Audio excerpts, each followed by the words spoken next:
Dungeons throughout the Legend of Zelda series are one of the things that makes the iconic adventure games so memorable. When someone brings up a Legend of Zelda game in conversation, one of the first things that comes to mind for me personally is the dungeons of that game, and who could blame me? Dungeons in the Legend of Zelda series are created to be memorable, from abandoned mansions out in the mountains, a sanctuary of fire hidden away within volcanic lands, a horrifying and eerie nightmare-fueled temple built to torture, to colossal mechanical titans known as the Divine Beasts. All of the themes and designs of the dungeons are things you'll remember, but one of the main reasons we actually remember these dungeons is due to their contents, locations, music, and bosses. But it's not always for the right reasons.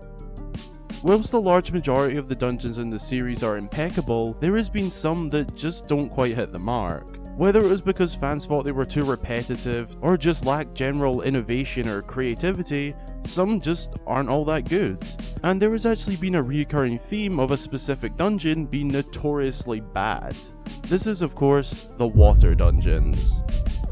If you grew up playing Zelda or have enough general knowledge of this series, I'm sure you will have heard about how awful the water dungeons are. Most notably, Ocarina of Time's infamous water temple taking a lot of stick and criticism. Somehow, their next two 3D water dungeons also managed to be a flop.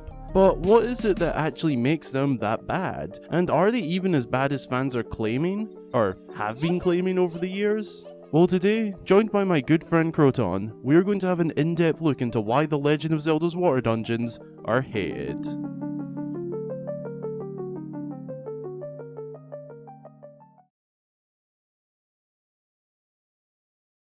To begin, let's break down each of the three mainly criticized water dungeons and look at their main issues and points of criticism. Firstly, the Water Temple in Ocarina of Time. This all-time classic dungeon is by far the most criticized one of the bunch, and is what started the trend of bad or overly complicated water dungeons in the Zelda series. One of the most complained about issues with this dungeon is how its water level navigation worked, as a large majority of fans found the constant iron mood switching and water level altering system way too repetitive and unnecessary. The Water Temple in Ocarina of Time is by far the most structurally complex dungeon in the game, and for what the developers were going for, it's actually pretty smart.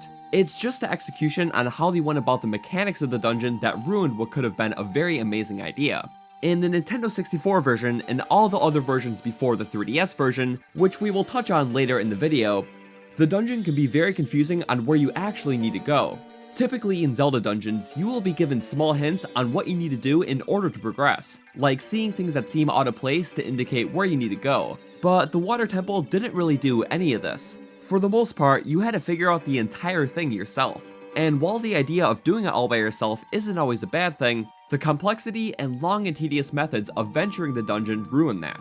And another common issue with the dungeon is how easy it is to miss its most important parts. A lot of players found themselves missing keys or rooms that they were supposed to enter quite often, and this was primarily down to the player putting too much of their focus towards just making their way around the dungeon. There were a few other small issues here and there, but just the common complaints any dungeon could have. But the main issues in Ocarina of Time's water dungeon really boil down to its repetitiveness, cryptic means of progression, and its all-round difficulty. Secondly, the Great Bay Temple in Majora's Mask. Now, this one isn't as heavily complained about, but still got its fair share of complaints. Granted, Majora's Mask was made within 1 year following the release of Ocarina of Time, it was always going to be a massive challenge to make it perfect. But for the time given to develop the game, it was very good.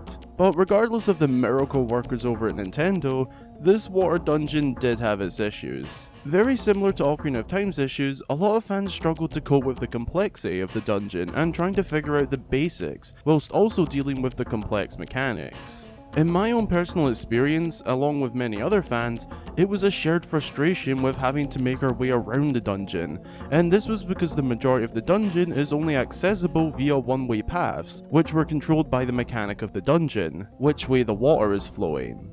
This caused a lot of frustration if you say wanted to go and check a room for a stray fairy or check for a key but you had already passed it, resulting in making the player go on a much longer journey than you would need to in any other dungeon. Something these two dungeons share on similarities is that they are made for people who don't make mistakes or forget things. It basically feels like the dungeon punishes you for missing something or not checking a room.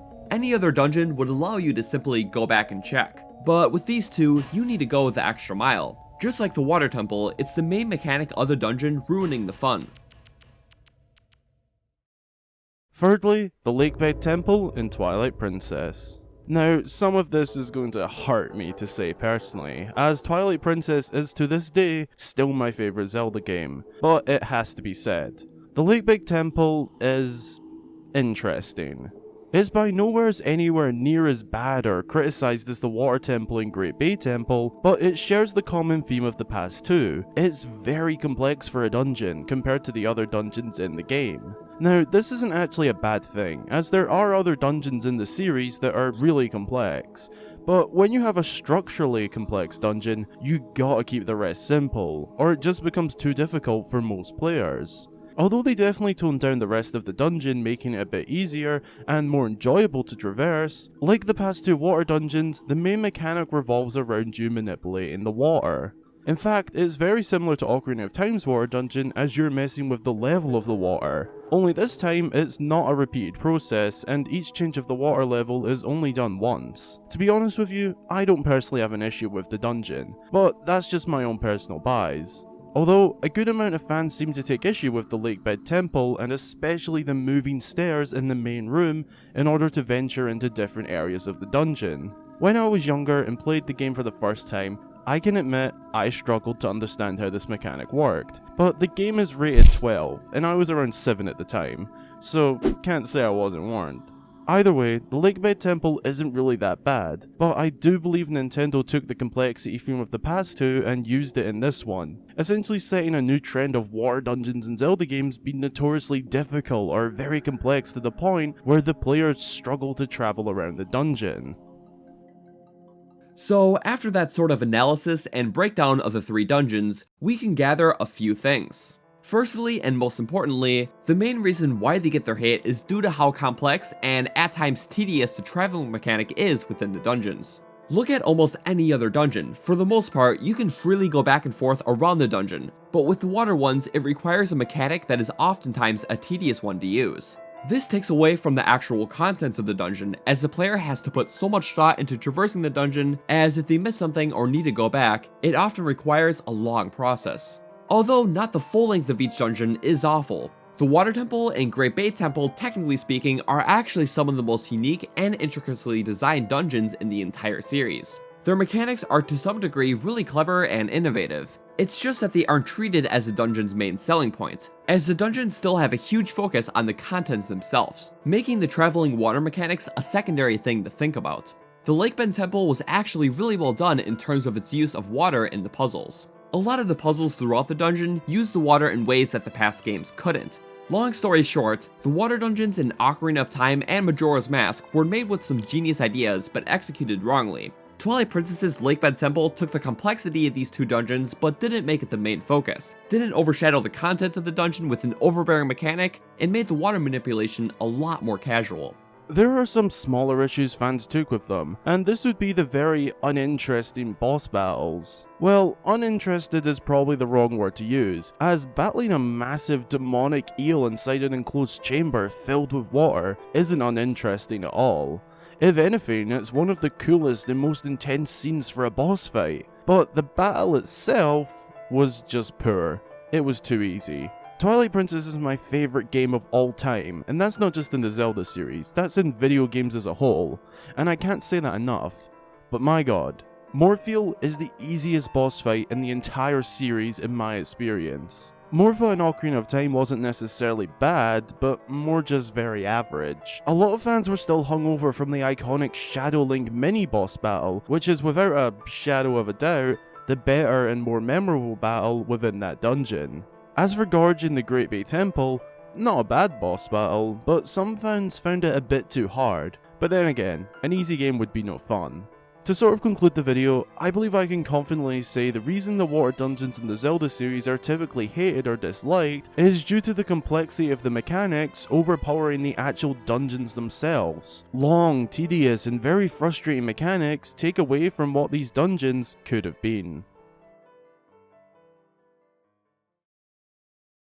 Thanks a ton for checking out the video, I really hope you enjoyed it, and if you did, be sure to drop a like and maybe even subscribe to see future videos. A special thank you goes to Croton for joining me on this video. We did another video covering the deserts in the Zelda series and what makes them so iconic over on his channel, so be sure to go check that out through the link in the description or card in the top right corner. A huge thank you goes out to all of my Patreon supporters for generously supporting me and making these videos as often as possible. So special thanks to Hexovian, Leonarco1, Katala, Karika, Sphera Sky, Daniel Kilman, Nereslove13, Barky Doggo, Arlie Quinn, M, Chris Simpson, Andrew and Brett Harris. Your support is very much appreciated. Thank you. Again, thanks for checking out the video, and until the next time, I've been Hyro Gamer.